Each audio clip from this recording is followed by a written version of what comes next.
মূল কথায় আসেন।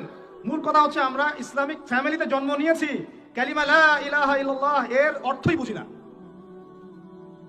আমরা ঈমান ভঙ্গের কারণ জানি না। ঈমান ভঙ্গের 10টা কারণ আছে, এটা আমরা জানি না।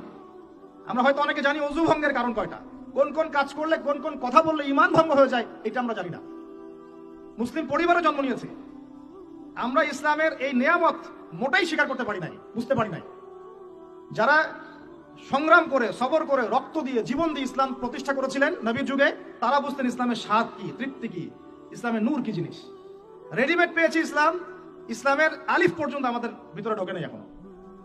শিরক, শিরক কত প্রকার কি কি ম্যাক্সিমাম জানে না, ম্যাক্সিমামই না। মুসলিম পরিবারে জন্ম নিয়েও ওই যে মাজার পূজা করছে, কবর পূজা করছে, তার ধারণা যে ওইখানে গেলে আল্লাহকে পাওয়া যাবে। শিরক কি কেন জানে না। মুসলিম পরিবারে জন্ম নিয়ে বলছে যে এই বিশ্বটা আল্লাহ পাক সৃষ্টি করেন নাই, নাউজুবিল্লাহ।